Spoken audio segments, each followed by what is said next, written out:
Hi everybody, welcome to the EduFriends Afrikaans reading course. This is book 1 of phase 8. The title is My Gesondheid, which in English means my health. In English we would say, I eat healthy food and drink water to stay healthy. And in Afrikaans?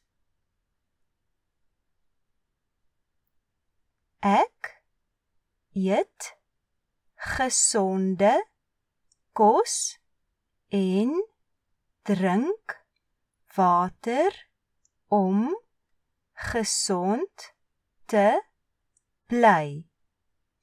Ek eet gesonde kos en drink water om gesond te bly. Now it's time to pause and to pronounce the words, making sure you understand everything before you continue to the next page.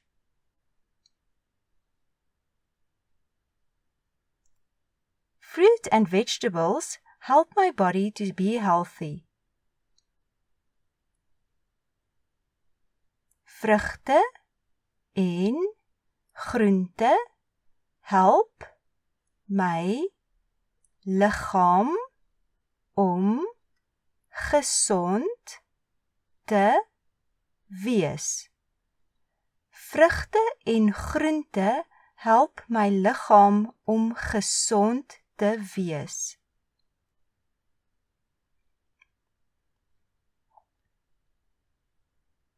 I keep my body clean to stay healthy. Ek hou my liggaam skoon om gesond te wees.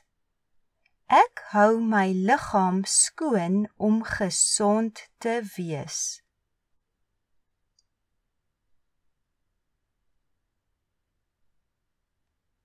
We do exercises to strengthen our bones and muscles.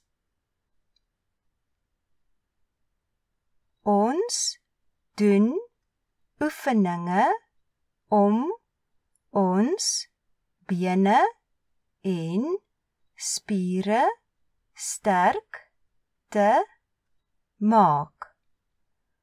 Ons doen oefeninge om ons bene en spiere sterk te maak.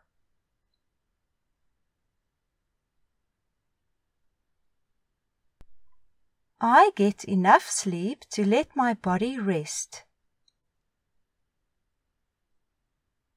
Ek kry genoeg slaap om my liggaam te laat rus.